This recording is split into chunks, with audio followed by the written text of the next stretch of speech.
The Power of Awareness by Neville, the extraordinary guide to your limitless potential, now in a special condensation. Introduction, Doer of the Word by Mitch Horowitz. The Power of Awareness is, in many respects, the perfect Neville book. The mystic wrote it in full bloom of his abilities as an author and speaker. The book sums up Neville's philosophy of creative imagination with exquisite clarity. Indeed, The Power of Awareness makes me think that of all the writers to emerge from the American metaphysical scene in the last century, Neville was the most elegant as a literary figure and communicator. In this regard, he's closely rivaled by Alan Watts. The book's essential point is that you are a composite of exactly what you believe to be true about yourself. Your persistently held assumptions and mental pictures are your destiny, more than any past event or present circumstance. This is a message of extraordinary self-liberation. It is also a deeply challenging message, especially for those experiencing health difficulties or physical maladies. Are such things really malleable to a change of mentality? And, in the face of chronic pain or other tactilely felt conditions, is a change in psyche even possible? These are areas for the reader to experiment with. It is possible that in order to experience the full sway of our mental powers, we must begin with conditions that we feel we can more readily affect and watch for changes to arrive through already established channels before moving on to more ambitious aims. It is also possible, as I explore in the Miracle Club, that we may be unable to experience, from within our present mentality, the ultimate role of awareness as the shaper of reality. But this should not serve as a deterrent to our personal experiments. Extraordinary events do occur, large and small, and Neville urges us to probe such occurrences for correlation between sustained mental picture and outer activity. Every one of us lives by assumptions, whether or not we acknowledge them. We all harbor untested, psychologically conditioned, and second-hand notions about life, which we seldom scrutinize. Acknowledging that this is so gives us remarkable freedom to select and road test new personal philosophies and approaches. That is the spirit in which I hope you will approach this book. You have everything to gain by embracing your freedom to experiment with a new inner creed. That is what Neville offers. One of Neville's traits that I most love is his continual challenge to the reader or listener to simply try, to test his ideas this very minute and see if they do not bring results. If not, he urges, forget all about me. But if so, then dig deeper. I want to add on a personal note that you will not be alone in these experiments. I and many others who love Neville's work are laboring with you. I hold a deep conviction that not only was Neville the most beautiful writer and speaker to emerge from the American metaphysical scene in the last century, but that he also conveyed ideas of remarkable and mysterious truth. These ideas will not simply disclose themselves on the page or through a speaker's voice, however. They require application and perseverance. You will likely encounter tantalizing successes and, at times, dispiriting failures, a topic that Neville addresses forthrightly in one of the last chapters in this book. My hope is that this condensation of the power of awareness will provide you with a springboard to action and with a lesson plan that can be absorbed in a single sitting. And after you take it in, become, as Neville and Scripture urges, a doer of the word. See what transpires. This book is to reveal your infinite power, against which no earthly force is of the slightest significance. It is to show you who you are, your purpose, and your destiny. 1. Consciousness. It is only by a change of consciousness, by actually changing your concept of yourself, that you can build more stately mansions, the manifestations of higher and higher concepts. By manifesting is meant experiencing the results of these concepts in your world. It is of vital importance to understand clearly just what consciousness is. The reason lies in the fact that consciousness is the one and only reality. It is the first and only cause substance of the phenomena of life.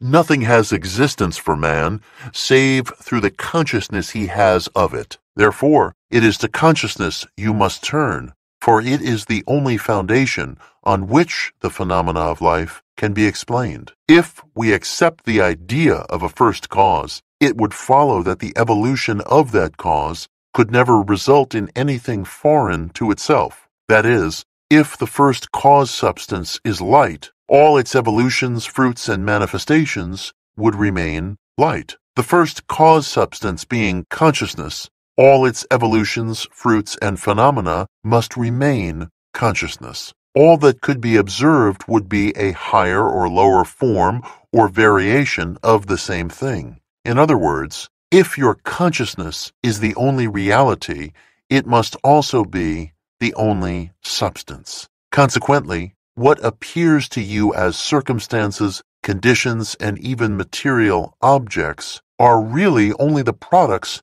of your own consciousness. Nature, then, as a thing or a complex of things external to your mind, must be rejected. You and your environment cannot be regarded as existing separately. You and your world are one. Therefore, you must turn from the objective appearance of things to the subjective center of things, your consciousness, if you truly desire to know the cause of the phenomena of life and how to use this knowledge to realize your fondest dreams. In the midst of the apparent contradictions, antagonisms, and contrasts of your life, there is only one principle at work, only your consciousness operating. Difference does not consist in variety of substance, but in variety of arrangement of the same cause substance, your consciousness. The world moves with motiveless necessity. By this is meant that it has no motive of its own, but is under the necessity of manifesting your concept, the arrangement of your mind, and your mind is always arranged in the image of all you believe and consent to as true. The rich man, poor man, beggar man, or thief are not different minds, but different arrangements of the same mind, in the same sense that a piece of steel, when magnetized, differs not in substance from its demagnetized state, but in the arrangement and order of its molecules. A single electron revolving in a specified orbit constitutes the unit of magnetism. When a piece of steel or anything else is demagnetized, the revolving electrons have not stopped. Therefore, the magnetism has not gone out of existence. There is only a rearrangement of the particles so that they produce no outside or perceptible effect. When particles are arranged at random, mixed up in all directions, the substance is said to be demagnetized. But when particles are marshaled in ranks so that a number of them face in one direction, the substance is a magnet. Magnetism is not generated, it is displayed. Health, wealth, beauty, and genius are not created. They are only manifested by the arrangement of your mind, that is, by your concept of yourself. The importance of this in your daily life should be immediately apparent. The basic nature of the primal cause is consciousness. Therefore, the ultimate substance of all things is consciousness. 2. Power of assumption. Man's chief delusion is his conviction that there are causes other than his own state of consciousness. All that befalls a man, all that comes from him, happens as a result of his state of consciousness. A man's consciousness is all that he thinks and desires and loves, all that he believes is true and consents to. That is why a change of consciousness is necessary before you can change your outer world. Be ye transformed by the renewing of your mind. To be transformed, the whole basis of your thoughts must change. But your thoughts cannot change unless you have new ideas, for you think from your ideas. All transformation begins with an intense, burning desire to be transformed. The first step in the renewing of the mind is desire. You must want to be different before you can begin to change yourself. Then you must make your future dream a present fact. You do this by assuming the feeling of your wish fulfilled. By desiring to be other than what you are, you can create an ideal of the person you want to be and assume that you are already that person. If this assumption is persisted in until it becomes your dominant feeling, the attainment of your ideal is inevitable.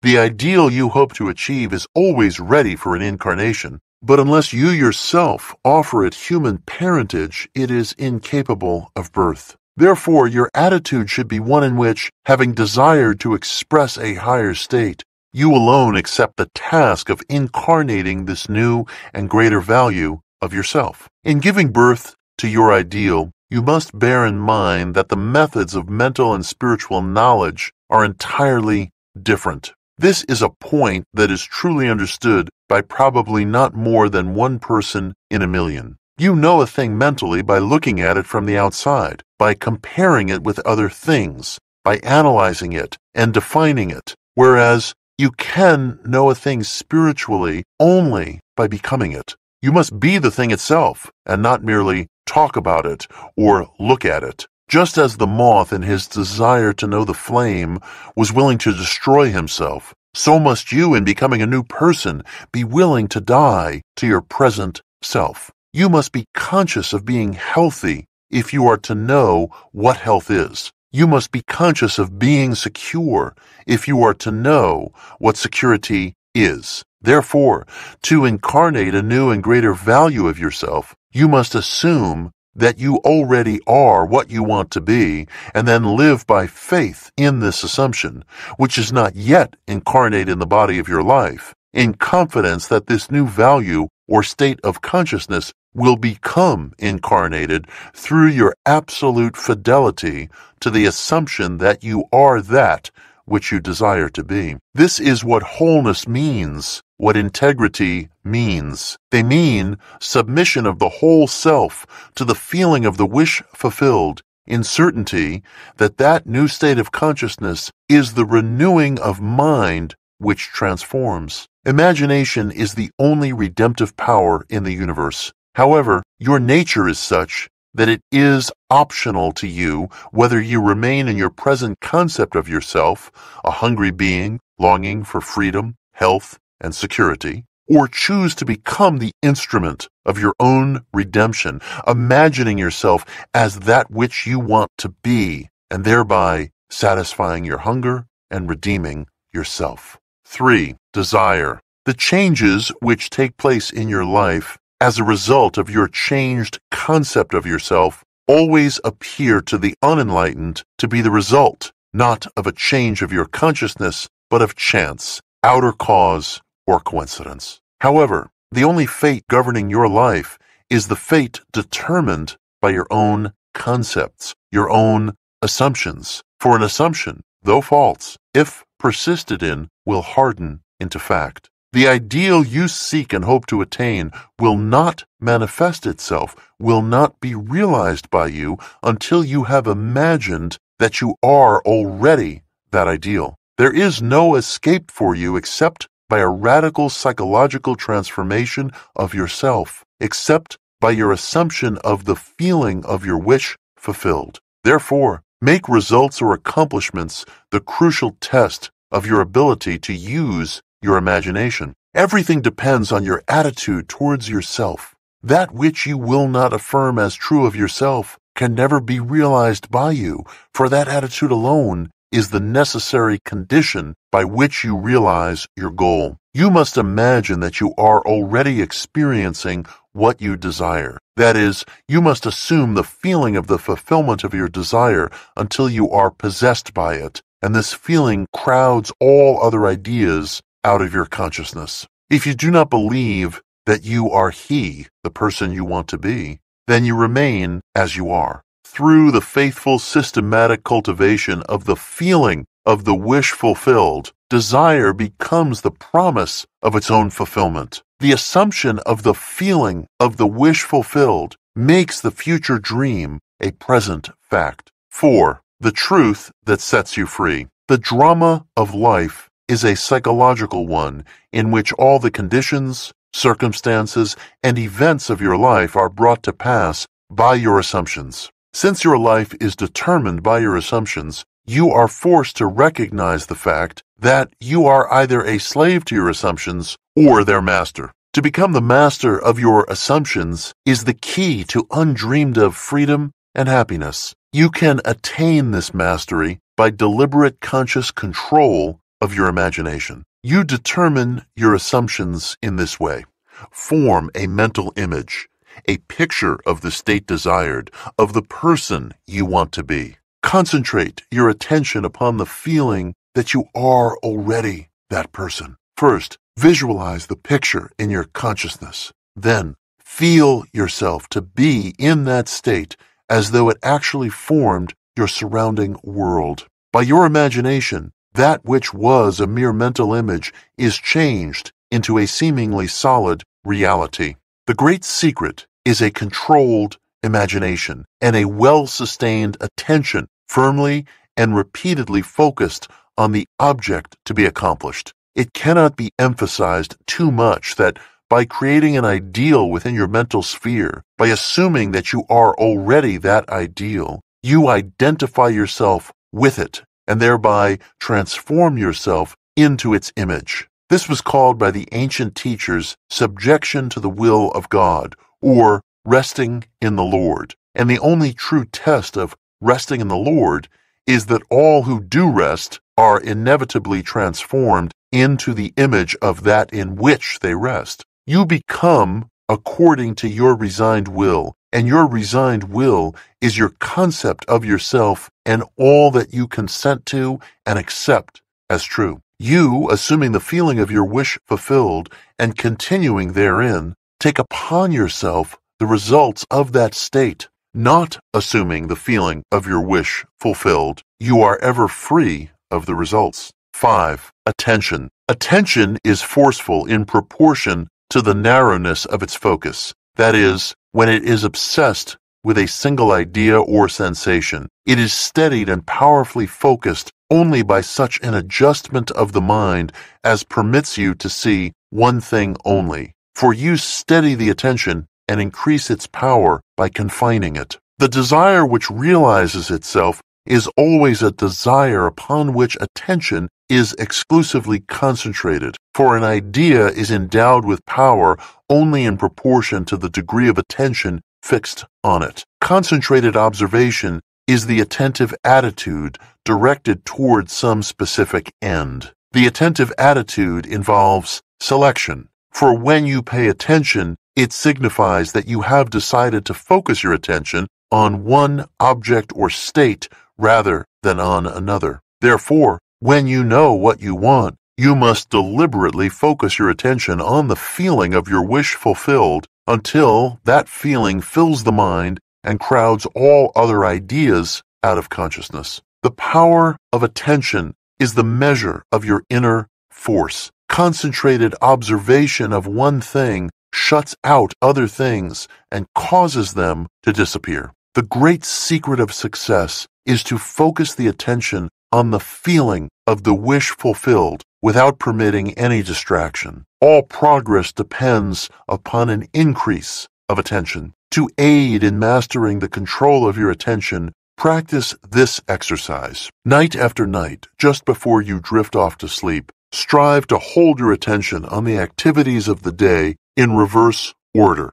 Focus your attention on the last thing you did, that is, getting into bed, and then move it backward in time over the events until you reach the first event of the day, getting out of bed. This is no easy exercise, but just as specific exercises greatly help in developing specific muscles, this will greatly help in developing the muscle of your attention. Your attention must be developed, controlled, and concentrated in order to change your concept of yourself successfully and thereby change your future. Imagination is able to do anything, but only according to the internal direction of your attention. When you attain control of the internal direction of your attention, you will no longer stand in shallow water, but will launch out into the deep of life. You will walk in the assumption of the wish fulfilled as on a foundation more solid even than earth. 6. renunciation. There is a great difference between resisting evil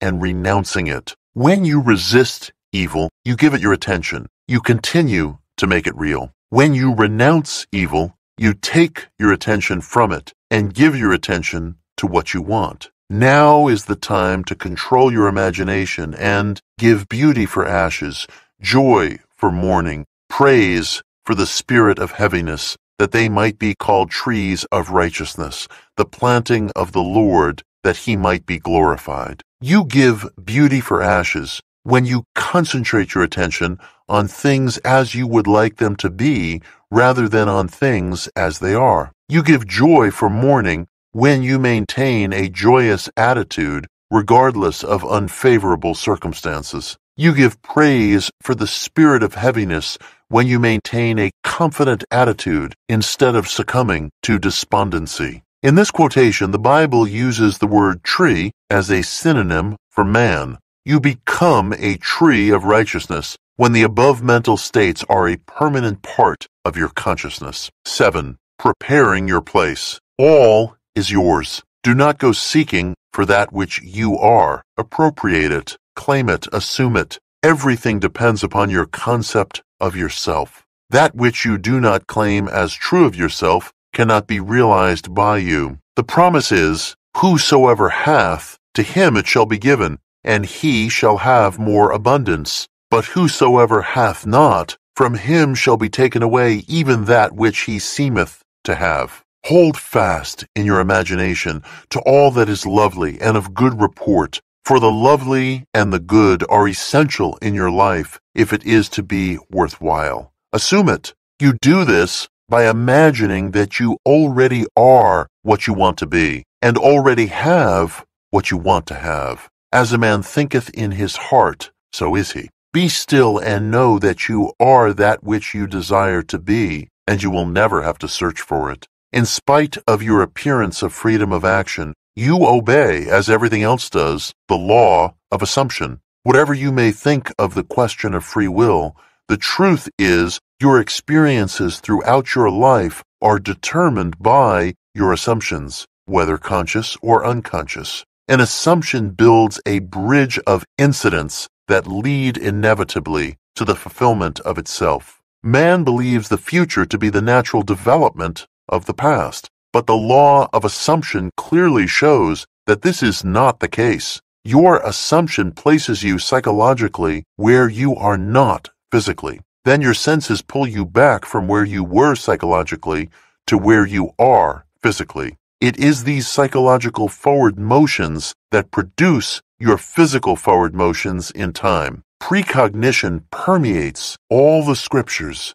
of the world. 8. Creation. Creation is finished. Creativeness is only a deeper receptiveness for the entire contents of all time and all space, while experienced in a time sequence, actually coexist in an infinite and eternal now. In other words, all that you ever have been or ever will be, in fact, all that mankind ever was or ever will be, exists now. This is what is meant by creation, and the statement that creation is finished means that nothing is ever to be created. It is only to be manifested. What is called creativeness is only becoming aware of what already is. The whole of creation exists in you, and it is your destiny to become increasingly aware of its infinite wonders and to experience ever greater and grander portions of it. If creation is finished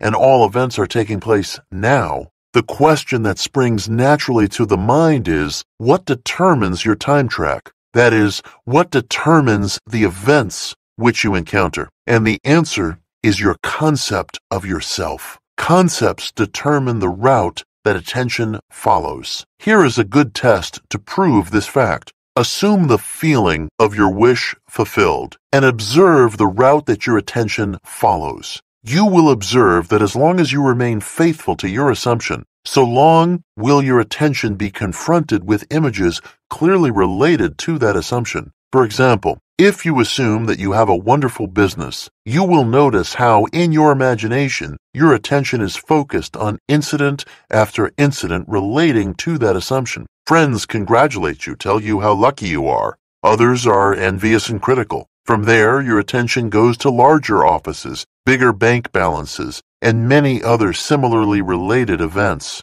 Persistence in this assumption will result in actually experiencing, in fact, that which you assumed. The same is true regarding any concept. If your concept of yourself is that you are a failure, you would encounter in your imagination a whole series of incidents in conformance to that concept. 9. Subjective control. Your imagination is able to do all that you ask in proportion to the degree of your attention. All progress, all fulfillment of desire depend upon the control and concentration of your attention. Your attention is directed from within when you deliberately choose what you will be preoccupied with mentally. It is obvious that in the objective world, your attention is not only attracted by, but is constantly directed to external impressions. But your control in the subjective state is almost non-existent,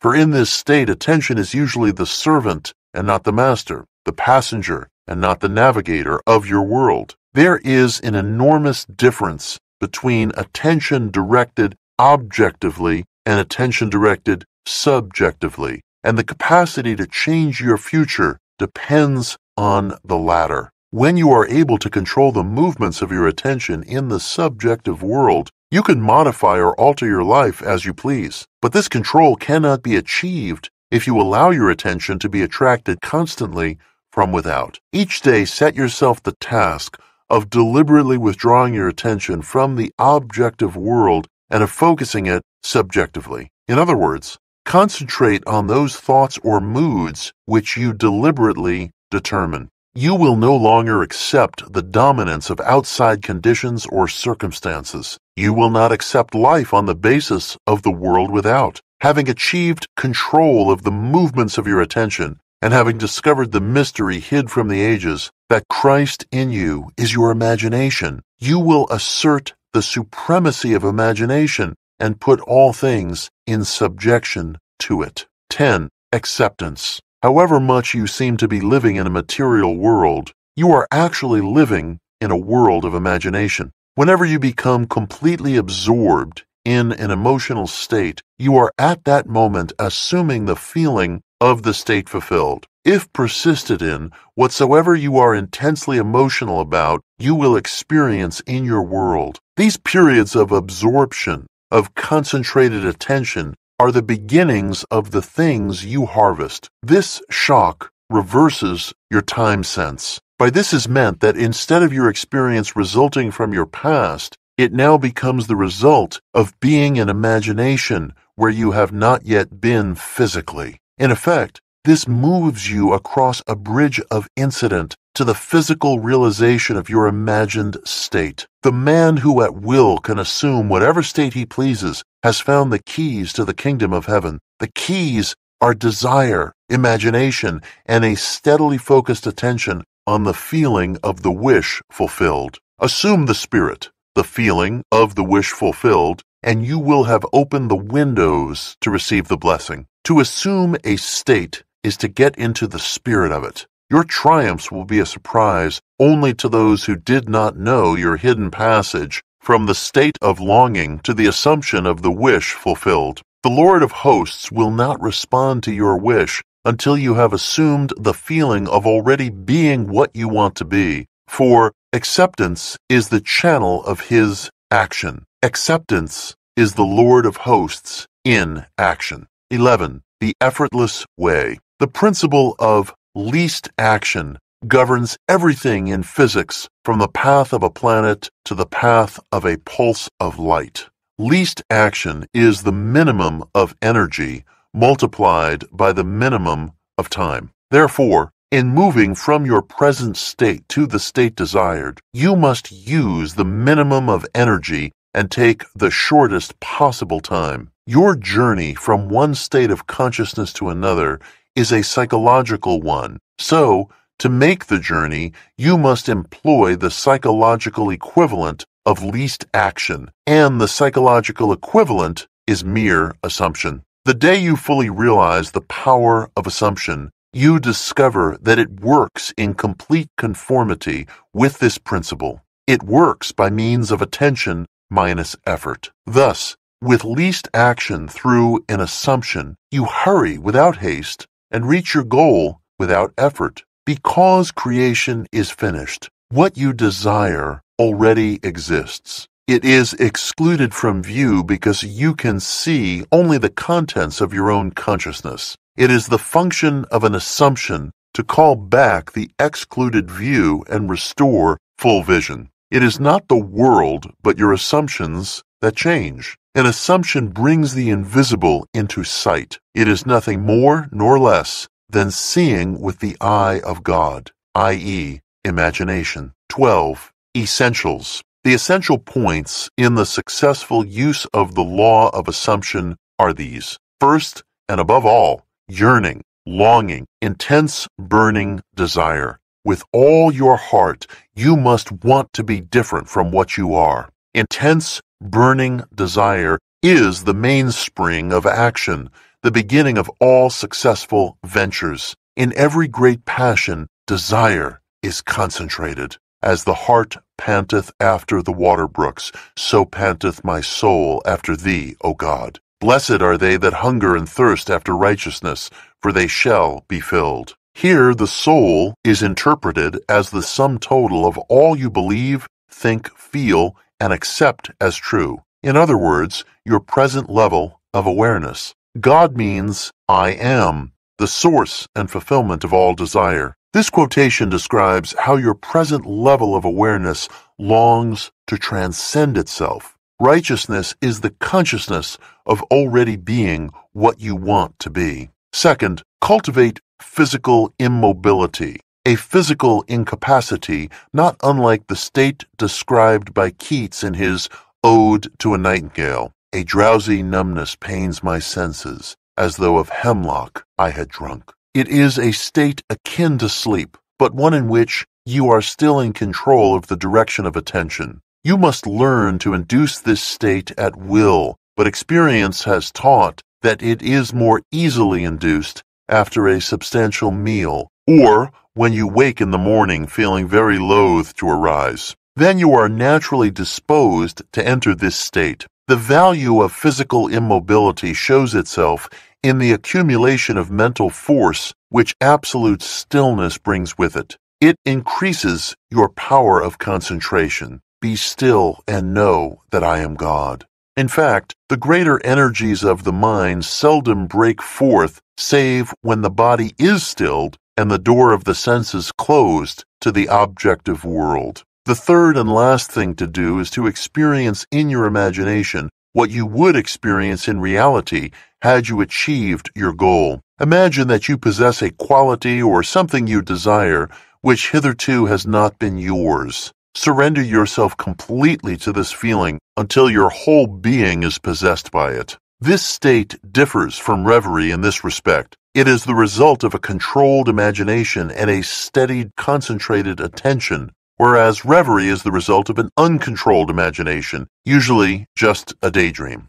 In the controlled state, a minimum of effort suffices to keep your consciousness filled with the feeling of the wish fulfilled. The physical and mental immobility of this state is a powerful aid to voluntary attention and a major factor of minimum effort. Apply these 3 points: desire, physical immobility, the assumption of the wish already fulfilled. This is the way to atonement or union with your objective. 13. Free will. The question is often asked, what should be done between the assumption of the wish fulfilled and its realization? Nothing. It is a delusion that, other than assuming the feeling of the wish fulfilled, you can do anything to aid the realization of your desire. You think that you can do something, you want to do something, but actually, you can do nothing. The illusion of the free will to do is but ignorance of the law of assumption upon which all action is based. Everything happens automatically. All that befalls you, all that is done by you happens. Your assumptions, conscious or unconscious, direct all thought and action to their fulfillment. To understand the law of assumption, to be convinced of its truth, means getting rid of all the illusions about free will to act. Free will actually means freedom to select any idea you desire. By assuming the idea already to be a fact, it is converted into reality. Beyond that, free will ends and everything happens in harmony with the concept assumed. It is impossible to do anything. You must be in order to do. If you had a different concept of yourself, everything would be different. You are what you are, so everything is as it is. The events which you observe are determined by the concept you have of yourself. If you change your concept of yourself, the events ahead of you in time are altered, but thus altered, they form again a deterministic sequence, starting from the moment of this changed concept. You are a being with powers of intervention, which enable you, by a change of consciousness, to alter the course of observed events. In fact, to change your future. Deny the evidence of the senses and assume the feeling of the wish fulfilled. Inasmuch as your assumption is creative and forms an atmosphere, your assumption, if it be a noble one, increases your assurance and helps you to reach a higher level of being. If, on the other hand, your assumption be an unlovely one, it hinders you and makes your downward way swifter. Just as the lovely assumptions create a harmonious atmosphere, so the hard and bitter feelings create a hard and bitter atmosphere. Make your assumptions the highest, noblest, happiest concepts. There is no better time to start than now.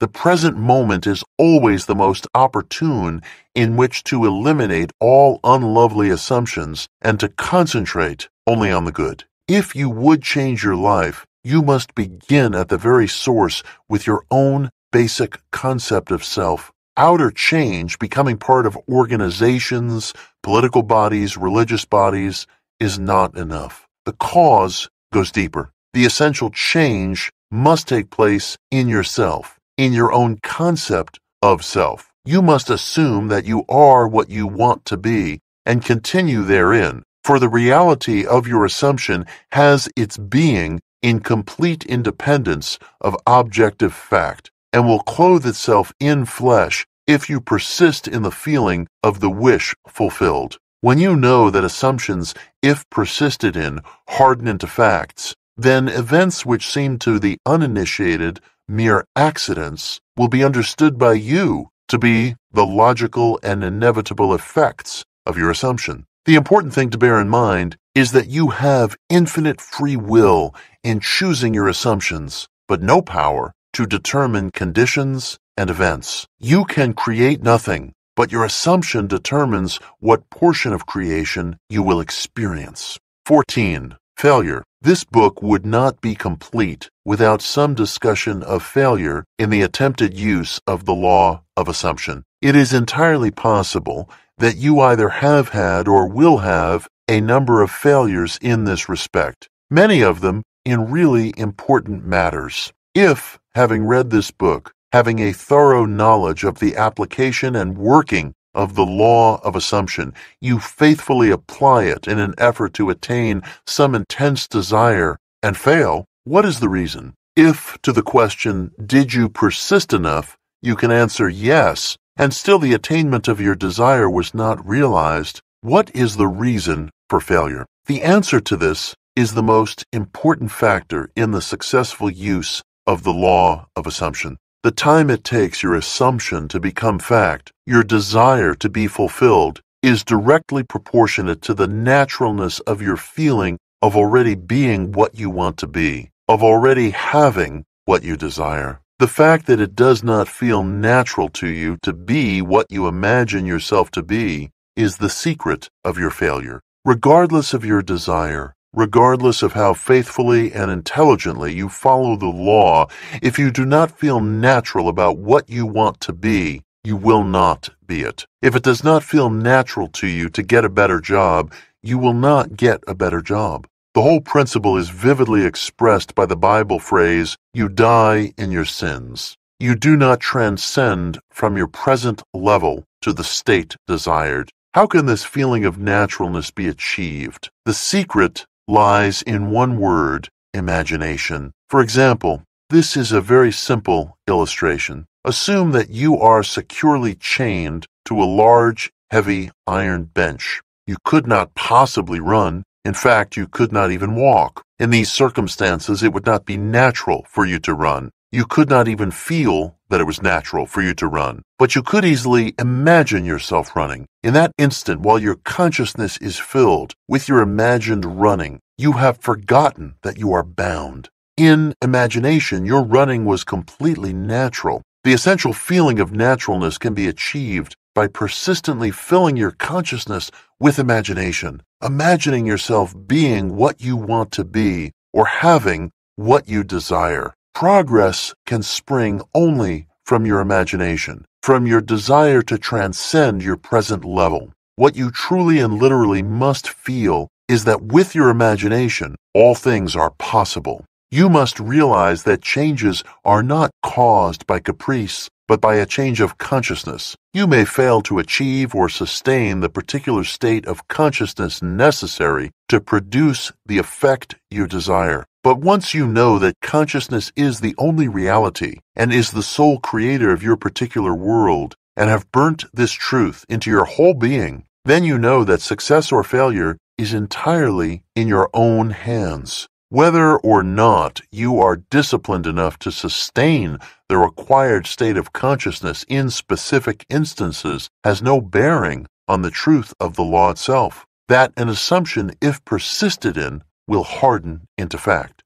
The certainty of the truth of this law must remain despite great disappointment and tragedy, even when you see the light of life go out and all the world go on as though it were still day. You must not believe that because your assumption failed to materialize, the truth that assumptions do materialize is a lie. If your assumptions are not fulfilled, it is because of some error or weakness in your consciousness. However, these errors and weaknesses can be overcome. Therefore, press on to the attainment of ever higher levels by feeling that you already are the person you want to be. And remember that the time it takes your assumption to become reality is proportionate to the naturalness of being it. 15. Destiny. Your destiny is that which you must inevitably experience. Really, it is an infinite number of individual destinies, each of which, when attained, is the starting place for a new destiny. Since life is infinite, the concept of an ultimate destiny is inconceivable. When we understand that consciousness is the only reality, we know that it is the only creator. This means that your consciousness is the creator of your destiny. The fact is, you are creating your destiny every moment, whether you know it or not. Much that is good and even wonderful has come into your life without you having any inkling that you were the creator of it. However, the understanding of the causes of your experience and the knowledge that you are the sole creator of the contents of your life, both good and bad, not only make you a much keener observer of all phenomena, but through the awareness of the power of your own consciousness, intensifies your appreciation of the richness and grandeur of life. Regardless of occasional experiences to the contrary, it is your destiny to rise to higher and higher states of consciousness, and to bring into manifestation more and more of creation's infinite wonders. Actually, you are destined to reach the point where you realize that through your own desire, you can consciously create your successive destinies. The study of this book, with its detailed exposition of consciousness and the operation of the law of assumption, is the master key to the conscious attainment of your highest destiny. This very day, start your new life. Approach every experience in a new frame of mind, with a new state of consciousness. Assume the noblest and the best for yourself in every respect, and continue therein. Make believe. Great wonders are possible. About the author. Neville Goddard was one of the most remarkable mystical thinkers of the past century. In more than 10 books and thousands of lectures, Neville, the solitary public name that he used, expanded on one radical principle. The human imagination is God. As such, he taught, everything that you experience results from your thoughts and feeling states. Born to an Anglican family in Barbados in 1905, Neville traveled to New York City at age 17 in the early 1920s to study theater. Although he won roles on Broadway and toured internationally with a dance troupe, Neville abandoned the stage in the early 1930s to dedicate himself to metaphysical studies and chart a new career as a writer and lecturer. He was a compelling presence at metaphysical churches, spiritual centers, and auditoriums until his death in West Hollywood, California in 1972. Neville was not widely known during his lifetime, but today his books and lectures, which he permitted to be freely recorded and are now circulated online, have attained bounding popularity. Neville's principles about the creative properties of the mind prefigured some of today's most radical quantum theorizing and have influenced several major spiritual writers, including Carlos Castaneda and Joseph Murphy. Mitch Horowitz is the PEN Award-winning author of books including Occult America and The Miracle Club, a writer-in-residence at the New York Public Library and lecturer-in-residence at the University of Philosophical Research in Los Angeles. Mitch introduces and edits G&D Media's line of condensed classics and is the author of the Napoleon Hill Success Course series, including The Miracle of a Definite Chief Aim and The Power of the Mastermind.